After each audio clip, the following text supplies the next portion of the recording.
Just what you say, that you're good. All right. Good afternoon, TLC. Good afternoon, beautiful people. It's good to see you guys. Welcome to TLC. It's a Sunday, guys. The Lord is here. And He's waiting to speak to you. I'm Tony, by the way, if you didn't know. It's good to see old faces and new faces. And let's get into the word, okay? We are in a series called Rhythm of Life. Rhythm of Life. And it's not a dance series, right? It's a I know, right? It's a rhythm of life. And so what kind of drew about this series was we sat down and we kind of just prayed, right? We kind of prayed about it, and we were thinking, the gospel, the gospel, what we believe in, actually has power. It literally has a power. And it tells us it has a power. We see that it has a power. It has a power to transform people's lives. We hear in testimonies of missionaries, we hear in testimonies of people who have gone through the ropes and gone through the valleys, and they tell of how this message has the ability to change the trajectory of their lives. Okay? But the problem sometimes what we see is that those things are nice to hear, but the problem is that we don't see it happening in our lives. We don't see the actual transformation that we've been talking that you hear all the time. You don't hear, you don't see, you don't recognize, you actually don't even live this type of transformative thing of this gospel. And so you begin to question, is this real? Is this true? Is this even possible? All right, so the series is developed with this heart, is that we want you guys to develop a rhythm to your life. We want you guys to create a rhythm to your life where God becomes not just an afterthought on Sunday, but a continuous reality for you in all days, right? Because transformation means that no longer is God only confined to a Sunday message, but that God becomes the reality of every moment of your existence. We want to create a rhythm to your life. We want to help you create a rhythm to your life where you go from just knowing of God, knowing this transcendent God that seems to be very out there, very secluded, right, to a God in whom you know daily, in whom you have an actual relationship with, in whom if you, knock on wood, happen to die today, you won't be awkward in meeting him, right? We want to create a rhythm for your life, or help you create a rhythm for your life where you're not just experiencing the ordinariness of the mundane, but you're living in the extraordinary power of this life. Well, there is challenges, there's growth, and there is daily nuances to your existence that helps you to appreciate, understand, and move towards the journey and the adventure of this life. Right? We want to help you create a rhythm to your life where you're not just experiencing gospel survival, right, but actual gospel revival. That's the reason why we create this thing. We want to see lives change. We want to see your life change. We want to see your life been so saturated by this gospel and this power that it literally takes you on a whole different trajectory with your life. It changed and it transformed not just your life, but the life of everyone in whom you get in contact with. That's our hope. Right? We want to see the gospel power actually manifested and alive in our people. Okay? And last week, we started with a question. We started off with addressing, hey, would you begin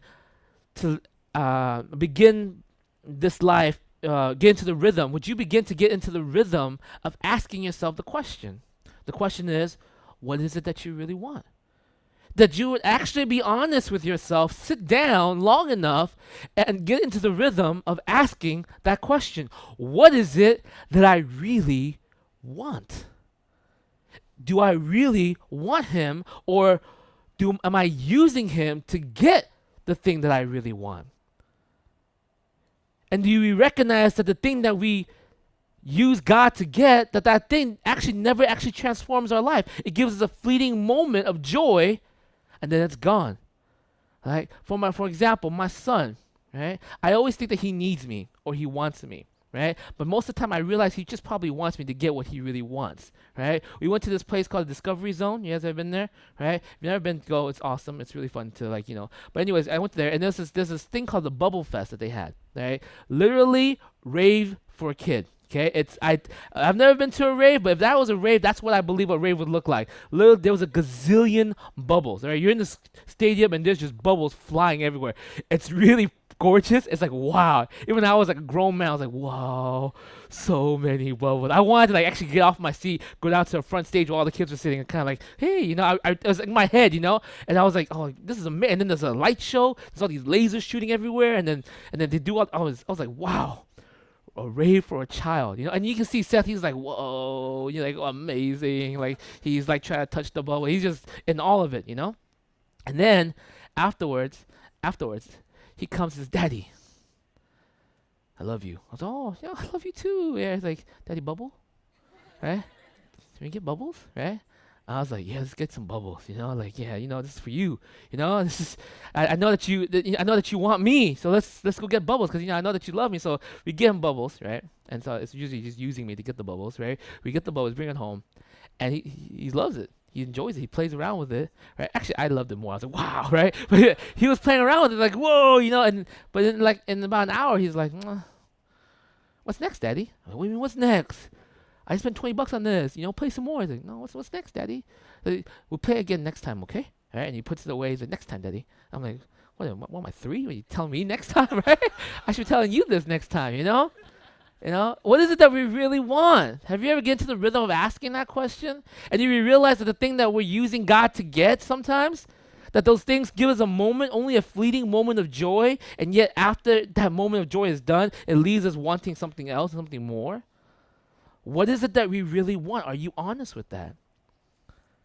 And do you get into the rhythm of asking that question? What is it that I really want? All right? And today, let me ask you this question. What if I told you today that you can create a rhythm for your life that, if done right, can transform you into someone who have an increased sensitivity and compassion for the need of others?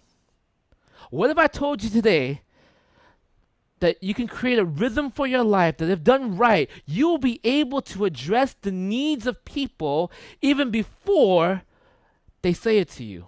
That you actually have the power to see their needs before they even speak about it to you. That's some Jedi stuff right there, right? Like, how am I wow, tell me that, right? What if I told you you can create a rhythm for your life, right? That, if done right, can give you the freedom to be around people and not have that inner monologue of compare and contrast. You know what I'm talking about? When you can be in a group of people and you're not actually free, but you're constantly comparing and contrasting. She's wearing that today? Wonder why. Oh yeah, so-and-so is here. I get it, right? Comparing, contrasting. Oh, he's doing that today? Oh, I wonder why. Oh yeah, so-and-so is here. I see, right? So it's just compare. Or they're wearing that clothing. I wonder how much that costs. Ooh, look at that bag. Like, I wonder where she got that from. Or look at, there's this constant compare. You're in this room with somebody, and yet there's not a freedom to your heart. What if I told you can create a rhythm for your life with the compare and contrast? The inner monologue is not there. You want to know how? You want to know what it is? You want to know what that rhythm is? Yeah? Yeah, or is it just, I hope so, because that's my message. If you don't want to know it, then we're in big trouble, all right? Luke chapter 4. Open your Bibles. Luke chapter 4. Luke chapter 4. We're going to talk about a couple of things. We're going to talk about the issue of busyness and how that, we're talking about the issue of busyness, and we're talking about how Jesus dealt with busyness and how the way in which he dealt with busyness gave him the ability to know the needs of those around him, a better need of those around him, gave him a freedom in the midst of a crowd of people to be who he is, right? To be able to be compassionate and sincere, right? And sensitive to those around him. He's busy. You want to see how busy he is, and we're going to see the downfall of being busy and how Jesus dealt with that business in such a way. He created his rhythm for his life in such a way where it literally helped him to be more sensitive, more compassionate, understand the need of those around him, and having the freedom to be around a group of people. Luke chapter 4, verse 38, Jesus is starting his ministry. He went on a rampage of healing. Okay, he just went bam, bam, bam, bam, bam, bam, healed. Yeah, he's just healing everybody. Everyone and their mother brought themselves to Jesus so that he would heal them. He was busy from morning to night. He was a hot commodity. He was popular. He was needed. He was seen as special, as important. He was busy. And the disciples were busy helping facilitate this whole transaction, this whole situation. They were busy. They were constantly busy. And we're going to see how sometimes our lives are constantly busy. All right? And how sometimes we get into this pitfall of the root of why we are always so busy. Sometimes I don't think we sit down long enough to recognize why we're so busy. So hopefully we're going to open up that picture and see what Jesus did to take his busyness, right, and the issue of busyness, and turn it into something where he can actually really help people. Okay, Luke chapter 4, verse 38. We'll read 38 to 41. So Jesus left the synagogue and went to the home of Simon. Now Simon's mother-in-law was suffering from a high fever, and they asked Jesus to help her. And so he bent over her and he rebuked the fever, and it left her. She got up at once and began to wait on them. Verse 40, and when the sun was setting, the people brought to Jesus all who had various kinds of sickness, and laying his hands on each one, he healed them. Moreover, demons came out of many people, shouting, "You are the Son of God." But he rebuked them and would not allow them to speak because they knew he was the Christ. Can you imagine, like, Jesus is healing someone, and he's like casting out a demon, and you're standing next to him, and you hear this guy in the demonic voices, "You are Son of God," right? And he's like, "Whoa!" And Jesus says, "Shut up," right? And then you look at Jesus like, "Who are you?" Right? This guy's legit, right? So you can imagine the notoriety that Jesus is getting for himself. You can imagine, right, how people are needing him. And you can imagine how that is such a temptation, right?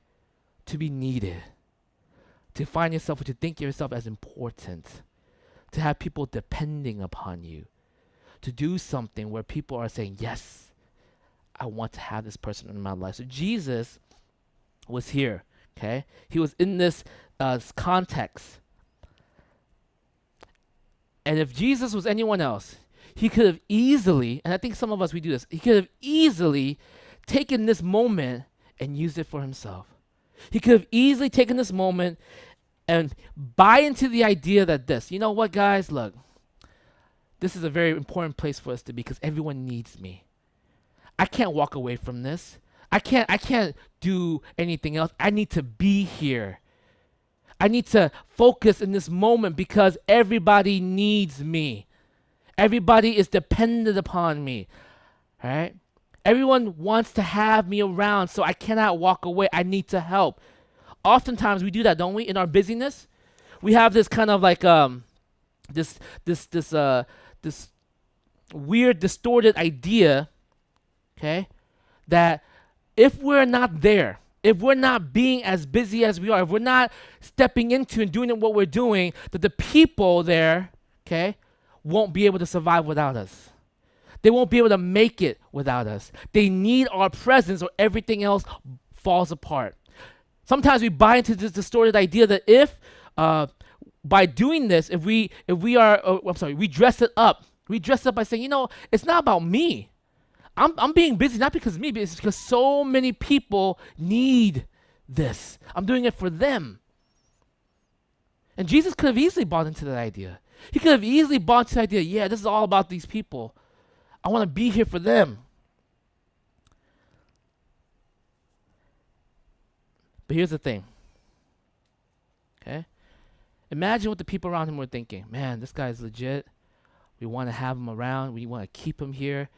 Like, he casts out demons. He has authority, he has power. We want this guy. Please stay here, Jesus. Don't leave. Don't go anywhere else. We want you. We are dependent upon you. We need you. Please be around for us. Sometimes we continue to be busy. We make ourselves busy and we dress it up as, oh, it's because I'm trying to help people. When the reality is this, maybe the root of why you're so busy, okay, the root of why you're constantly getting yourself into this busy state is because you have an actual fear of becoming unimportant. If people don't need me anymore, right? If people don't depend upon me, there's this deeply rooted fear somewhere in the pit of your stomach thinking, what if they don't want me? What if I'm not necessary in their lives? What if my existence would mean nothing for them? So if I keep myself there, if I keep them depending on me, this is a good thing.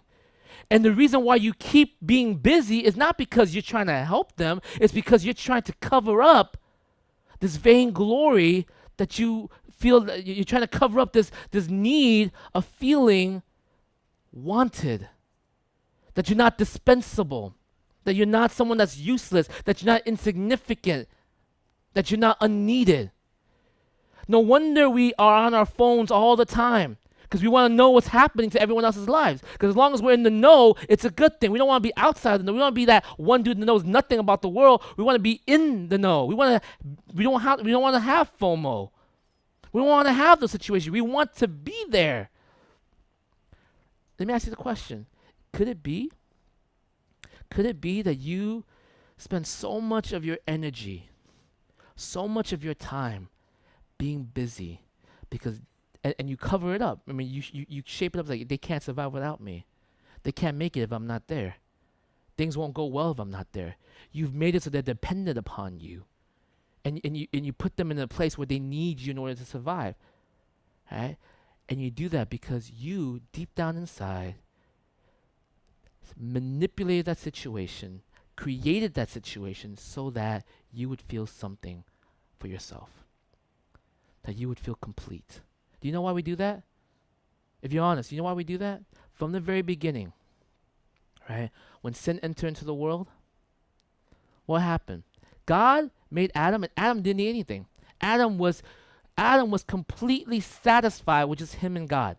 He didn't need anything. And yet, when he sinned, glory was taken away. He lost the glory that comes from God. And from that moment on, every human soul is yearning for that glory again. Right? So when we get into fights with people, do you know why we get into fights? When someone says something that offends us and we kind of attack them back, do you know why we do that? It's not because we're trying to, I'm just trying to teach them what's right. I'm just trying to set them straight because they're on the wrong path. You do that, honestly, if you're honest, you do that because they've taken your glory and you demand it back. There is a need to feel like you're not dispensable. There's a need to feel that you're not useless. And therefore, we use our busyness to fill that need. We use our busyness. The pitfall of that is to use our busyness, right, to fulfill that need. They need me. They can't do this without me. Things would be screwed. I had a buddy, right, who would not leave his church, even though his church was like dead and dying, would not leave his church. Not because he was loyal to the church, not because he was loyal to the people, not even because he cared much. You know what his only reason was? Because he kept saying, they can't do it without me. So what do you mean? Who's going to lead praise? I'm pretty sure someone will step up and lead praise. You're not Jesus, fool, right? He says, no. If I leave, no one's going to lead praise. So who's going to do Bible study? No one knows about it. No one in that whole church knows the Bible. You are the sole proprietor of the Bible knowledge. Nobody else. Nobody, Tony. They can't know the Bible without me. I'm like, wow, right? Like, who's going to drive these kids home? Like, parents? Right? They don't have parents? Are they all orphans out there? Or what's going on here, right? He said, no, man, they need rides. I'm the only one I'm the one that drives the van. I'm pretty sure your church will be fine if you're not there. He says, no. They will die if I don't show up. I'm like, wow. It wasn't because he's loyal to the church. Because there's a deep insecurity there. That he wants to be there because he wants to feel needed. He wants to feel like he's not dispensable. He wants to feel like they need his presence in order for their functionality to be adequate. So how many of us do that? Honestly, how many of us use our busyness like that? And we cover it up with, oh, I'm just trying to, help God's people here. Oh, I'm just doing it for them. They need me, right? And Jesus was in the middle of that temptation, right? Jesus this is why I love the Bible, because Jesus was not some random dude that seemed like he's so far from us. He lived in that same type of situation. He was in that exact same temptation. They needed him. They wanted him. Later on, we're going to read that. What did he do? They came to keep him with them. They wanted him to stay with them because they needed his presence. He could have easily bought into the idea that without him, they're going to be screwed. That without him, they're going to die. That without him, they're going to be lost. That without him, he is gone. He is fulfilling their physical, need for now. But that's without him, they're going to be in the wrong direction. They need him. He could have easily bought into that, but he didn't. He didn't. You know why? Because he created a rhythm for his life. An actual rhythm for his life. That, in practicing it, he learned to understand what they really need and to have a true compassion, true sensitivity for them. For them, not for him. That in this practice of this rhythm of his life, that he practiced it in such a way where it wasn't about his needs being fulfilled. It was honestly seeking for their needs to be fulfilled. He practiced a rhythm in such a way where he knew what they needed, even if they did not speak it. He practiced his rhythm in such a way where he did not need to be around them to feel like he needed to be a part of them, to feel like he belonged. What is the rhythm? What did he do? Right? You guys follow me? Right? Verse 42. Check it out. 42 to 43. At daybreak, Jesus went out to a solitary place. The people were looking for him, and when they came to where he was, they tried to keep him from leaving them. But he said, I must preach the good news of the kingdom of God to the other towns also, because that is why I was sent. Let me read that part again, verse 42. At daybreak, Jesus went out to a solitary place. What was the rhythm that he practiced? What was the rhythm of his life that allowed for him to understand the needs of those around him, the real needs, to have a compassion and a sensitivity for them? What was the rhythm of life that he practiced that allowed for him to have a freedom that he doesn't need to be needed by them? What was that practice? It was solitude. It is the practice of solitude. In solitude, do you know what you learn? In the practice of being alone, being silent, in the practice of separating yourself from the distractions of this world, you know what the devil does? Let me tell you this. If you are marked by Jesus, if you are saved by him, if the devil can't destroy you, he will distract you. Your busyness is a distraction, is a way of stopping the kingdom's work from continuously moving forward.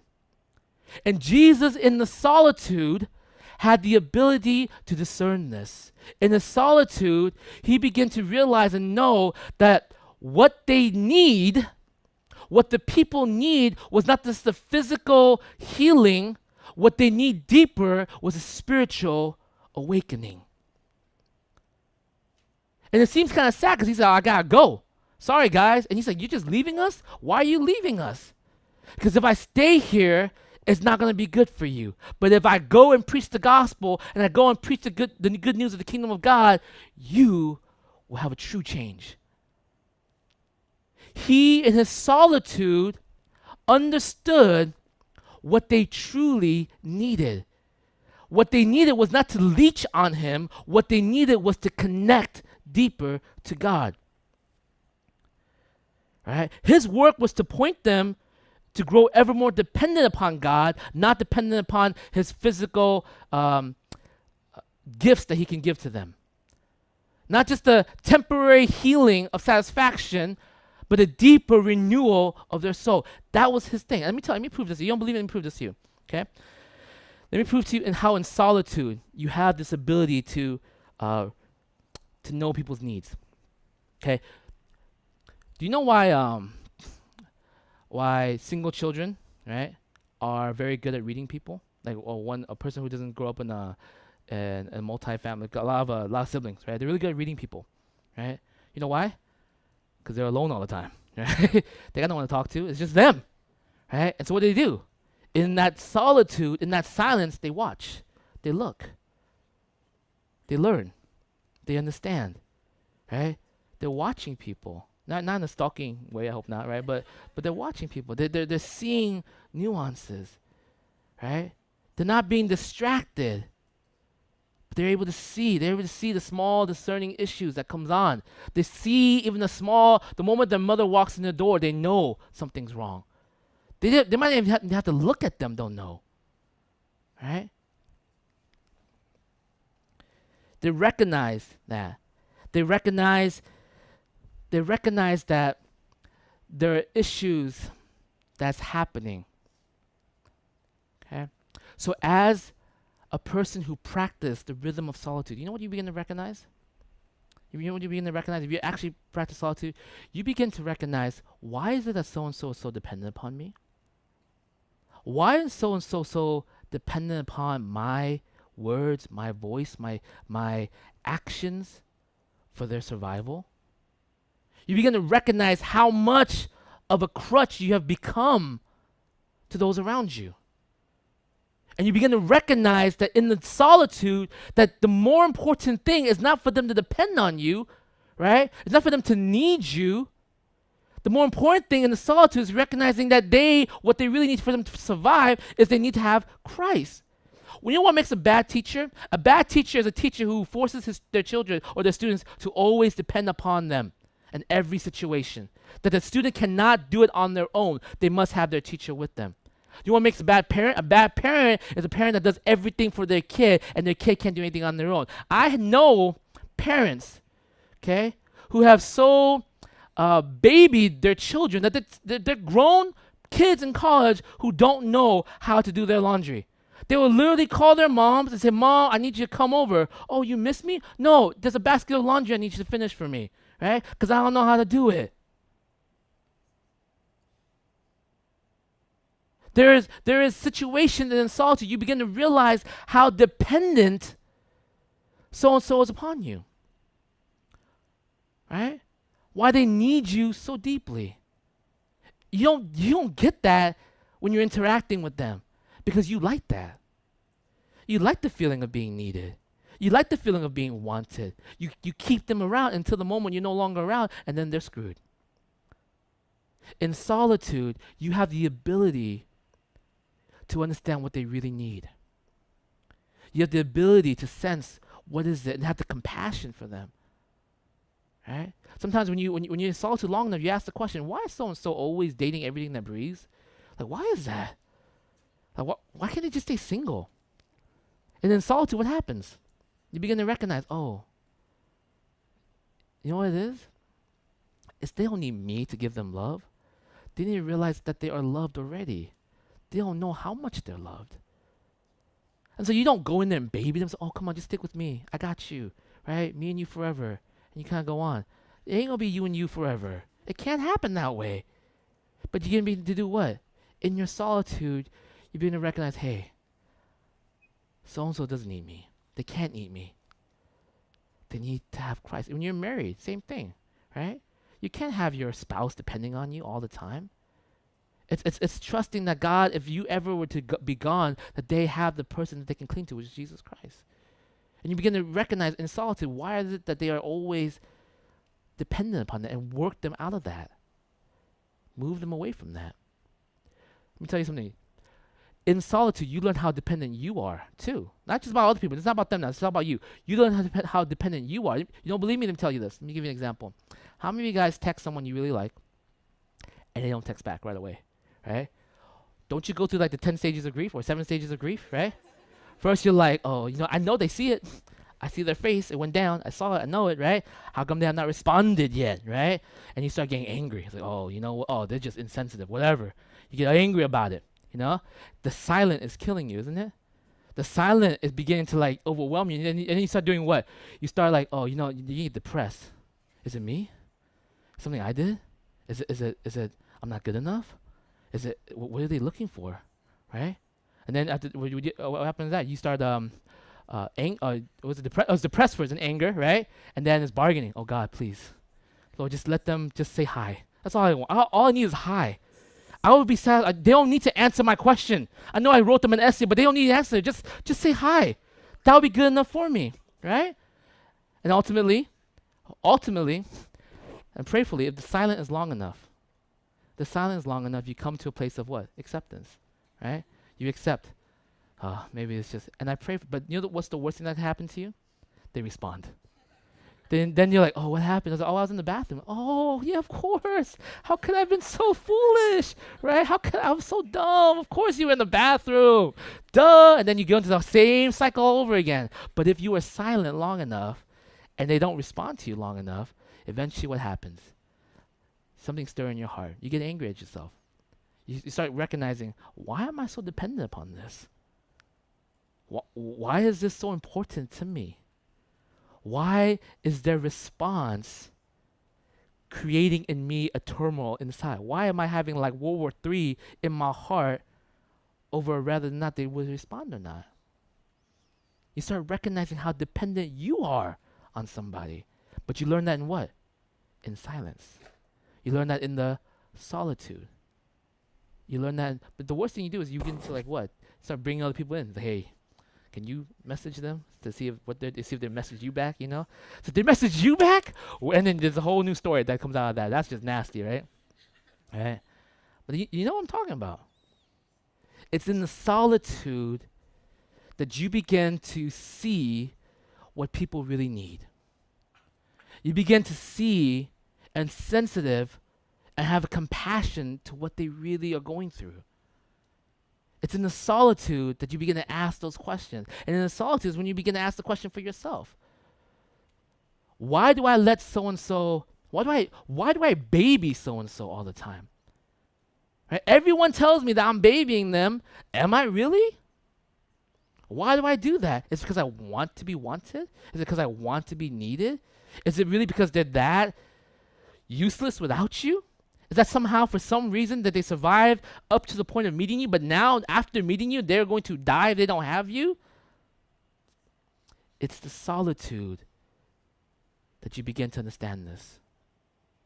It's in the solitude that you begin to have that clarity. What is the rhythm of life that I'm asking you guys to participate? What is the rhythm of life that we're calling you guys to do? That if you were to practice it, you would not only be able to see and know the needs and have compassion for people, you will understand what is in your heart you're so dependent upon. You're able to listen and hear what God has to say. Do you remember watching the movie I Am Legend? Have you seen I Am Legend by Will Smith? Right? That movie went a whole different direction. I had no idea that in the end they're going to drop God in there. You know, I was like, what? Right? You guys know that? Okay, anyways, let me tell you a story. It was basically a zombie apocalypse happened. The world is all killed. There's only one survivor, Will Smith, apparently, right? And he's just, trying to go about surviving. He's just living. And then he ends up having to fall, and he met a woman and a child. Right? A woman and a child. They picked up his signal and they came to him and they were just having this conversation and he did something with these zombies and they were gonna kill him now and like it's a really bad state, right? And then he asked him, why are you here? Why are you here? And this is when the movie was like, what? Right? Why are you here? And then you know what she said? Because I hear God. And then they were like, what? He's like, what? The world is a lot quieter now. You can hear him a lot better. And then there's a connection to that. So he hears that. He's like, what, you crazy? And then towards the end of the movie, what happens was he saw like the zombie hit this glass, right? Like, because he's in this barrier, and he hits this glass and it forms the shape of a butterfly, right? It forms the shape of a butterfly. And all of a sudden, he remembers the moment when he lost his kid. And his kid said, Daddy, chase the butterflies. Right? And he saw the button, just kind of, it was his indication from the director, I think, right? And the writer saying, listen. This is what he's speaking. Listen. This is how you're going to save the situation. Listen. And so, in saving them too, he did something and he saved them, right? By going with the butterfly, all right? Just watch the movie, hey? Without me killing it for you, okay? I feel like every day I'm dropping a movie for you guys. Anyways, right? It's in the silence, it's in the solitude that we're able to listen and hear what God is saying to us. It's in the silence that we begin to see and know the need of those around us. You ever realize it's those who are the most quiet or those who are the most discerning, right?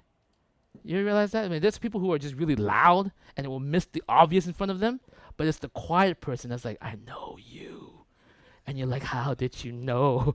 We don't even talk all the time. Like, how did you even see that, you know? Like, how? It's in the solitude. It's in the silence. Silence and solitude, it gives you the ability to be free in the midst of a crowd. You ever been in a crowd? You ever been in a crowd and though you are there, you feel lonely, even though you're around a bunch of people? You feel like you're not connected, even though you're with the people. Everyone's just having a good time, and yet you in that moment, you're like, man, like, why am I here? And in that moment in the crowd, you're like, why am I thinking the way why am I doing what I'm doing? It's in this practice of solitude that you can be either alone or with people and never feel alone. Never, ever feel alone because you have practiced walking in silence with your God. So whether you are surrounded by a bunch of noise, you feel a total calm and ease because you know God's with you. You know what Jesus did what he did sometimes? Because he wasn't worried about that. He knows who is with him. You know the only time he freaked out? Only time he freaked out, you know when that was? In the Garden of Gethsemane, right? It's the only time he freaked out because that time he was like, shoot, tomorrow God's not going to be with me. He's going to take his presence from me. Scary, right? That's when he freaked out. But before that, people stoning him, whatever, I'm just going to walk through them, right? People upset with him, that's whatever. I'm just going to talk through it. No issues. People trying to kill him, whatever, right? He didn't freak out because he practiced the rhythm of solitude. In the midst of that, there's a constant presence of God that he has cultivated over and over. So no matter what situation he's in, he's not afraid. So, review. We have an issue. Our issue is that we're busy. We try to be busy. We're always busy. And sometimes the problem of being busy is this. We think that unless we're doing something, right, the world around us will fall apart. The world will be utterly destroyed if we're not there, right? And so we get into this mode of like, I gotta do this for them. But the reality is you did it for you. Your busyness is so that you don't feel like you're dispensable. Your busyness is that you don't feel like you're useless. Your busyness at the core of it is to make you feel like you're needed and you want that feeling. And you buy into that and you engage in that. Jesus could have easily bought into it. He, of all people, could have bought into it, but he didn't. What did he do? He practiced solitude. Because in solitude, he knew what they really needed was not to be dependent upon this physical gift he can give them. In solitude, we learned that people will not be dependent upon us, but they begin to be dependent on the one who can actually save them, which is God. In solitude, you begin to see, how do I push so-and-so to see God more rather than saying, how do I get so-and-so to want and need me more? In solitude, you begin to start asking the question, this is why they're so scared all the time. How do I, in my heart, teach them to see this in Christ so that they will be free from their fears? In solitude, you begin to say, you know what, they're so unforgiving, but they're okay with me, so stick around me. But no, in solitude, you begin to say, I don't want them to have me because I can't do anything for them. What if I'm not around anymore? In solitude, you begin to say, God, how can I get them to see you and be free from this so that I will no longer be a crutch for them?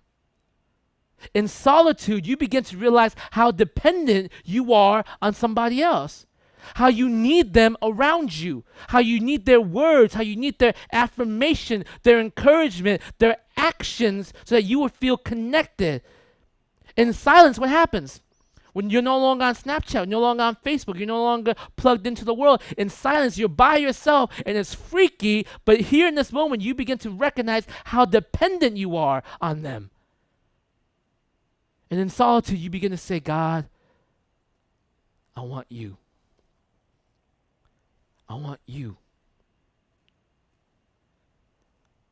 So where do we practice this? How do we practice this? Simple. First, take advantage of the little solitudes that fills your day. Some of you guys have commutes that you guys drive to work every day, right? Instead of blasting the radio or listening to the news or whatnot, just turn it off. Turn off your radio. Redeem that drive time. Spend that time in solitude between you and God. Spend that time speaking, connecting, talking to God. It doesn't have to be 30 minutes. It could be 5 minutes, right? Some of you guys, maybe your parents still drive you to school, right? I don't know what's wrong with you, right? Your parents still drive you to school, and if you're not talking to your parents anyways, right? Spend that time in solitude. Start asking the question, God, what is it that my mom wants today? I wonder how she is today. I wonder if she's okay. Spend that time in solitude and start asking about the person around you. It's like, I wonder if they're okay. What is it that seems like something's wrong with them? Right? You know what happens when you really start thinking like that? You start to see people. And then when they walk into the room, all of a sudden you know something's wrong. You know it. You can sense it in their demeanor. You can sense it in their aura. People who are oblivious, people who don't spend time in solitude and really connect that way, they walk in, you're like, oh, yeah, everything's fine. Everything's great, And you're like, oh, yeah, everything's good. And you're oblivious to that. But if you spend your time quiet, seeking for their needs, when you look at them, you'll know. You know what's going on. You see it in their eyes, right? One droops more than the other somehow, right? You see it in their hair, right? Maybe one, for some reason, no one can see that, the messed up area in their hair, but you like, oh, something's wrong, right? Something's wrong there, right? You see it in the way like they dress, or you see it in the way their one shoulder is more slouched than the other. For some reason, no one can catch it, but you're looking and you see it, and you come and you say, how are you? Is everything okay? Right? And sometimes people are like, wow, you a Jedi? How'd you know? Right? How'd you know something's wrong? I don't know. I really don't know. Right? I just was wondering. I was caring. I was worrying. I was praying. You redeem those silent moments. Right? Maybe it's just a cup of coffee where you wake up before everyone else. That's not me, okay? You wake up before everyone else. You sit down before everything gets hustle and bustle. You just have a cup of coffee and you spend your time in solitude. You come home, right? This is me, right? Everyone's put to sleep and you sit in your chair. In a quiet night, everything is quiet. You have your solitude. Okay? Redeem those little moments. You have them all the time. Maybe it's in the bathroom, where you just close your door and no one will walk into that place. You don't take your phone in there with you, because then you're going back to being distracted. You go in there and then that's your solitude, right? Sounds funny, but sometimes the greatest things revelations comes in the restroom. Okay, promise. Okay. You find a special corner of a room, a special chair, a special place, right? And you make that your place. Then when you sit there, that's the place of solitude. That's the place where you come to be silent. You, if you get crazy here, right? You go about trying to spend a day without talking. I dare you, right? But this is probably later on. Try to spend a whole day without talking. Without using your phones, without opening up, just don't talk. Just watch. Just watch, just listen, right? People watch. I know it looks kind of crazy, but just sit and watch. Let that moment of solitude create that rhythm for your life, where now all of a sudden there's transformation. You understand that? When you practice this rhythm, transformation begins to happen. Real transformation here. You begin to actually care about you actually have a compassion for them. Their existence is no longer for your vain glory. Your busyness towards them is no longer about you. You begin to start asking the question, what can I do to get them closer to Him? You begin to recognize how dependent they are on you, and so you begin to ask the question, what can I do to move their dependency on the one who is actually of power? You begin to recognize this, and you begin to have this heart for them, a compassion for them, a sensitivity for them. You begin to understand what they need even before they even speak about it. The reason why they're always around is because they need to feel like they're connected. They need to have someone speaking words of love into their hearts. There's something wrong there. There's something wrong there. Their sense of identity is wrapped around words of other people. How do I speak into that? How do I go into their life and actually begin to walk with them in that? Real transformation begins to happen in solitude. You begin to find freedom. That you walk into a room and you don't need to be talking to 1,000 people to find yourself connected, but you can sit there and everyone can be around you and you can feel at peace, at ease, and you can feel like that room is yours. Because you're not alone. You've never been alone. You've practiced never being alone. So how can you possibly be alone now in the midst of a crowded place? In the midst of a crowded place, you're no longer comparing and contrasting, but you're watching, you're looking, and you're seeing, you're saying, what's going on? You're seeing the issue, you're seeing the problems, you're learning to use your eyes, your inner soul, you're beginning to dissect and discern what's going on. But that takes solitude, a rhythm of solitude. It takes disconnecting from your phone. It takes not being distracted, not worrying about whether you got the 300 likes on your Instagram post or not, right? And then worrying about why this time this picture you only got 250, right? Thinking like maybe like you filtered wrong or something, or there's like you it was supposed to be a 30-degree angle, but you got 32 angles, and then things just you didn't get your extra 50 likes. You start distracted. You get distracted. You guys follow me? What the devil cannot destroy, he distracts. Can you imagine the things that we get distracted about? About likes? Really? Like we get distracted over why did I only get 40 likes for this picture? Wow, really? Your world is going to turn upside down because you didn't get an extra 5? What is wrong with you? But that's distraction. It keeps you thinking about yourself rather than others. It's in the silence. It's in our silence that we connect. It's in the rhythm of silence and solitude that we begin to want the good of others rather than the good of ourselves.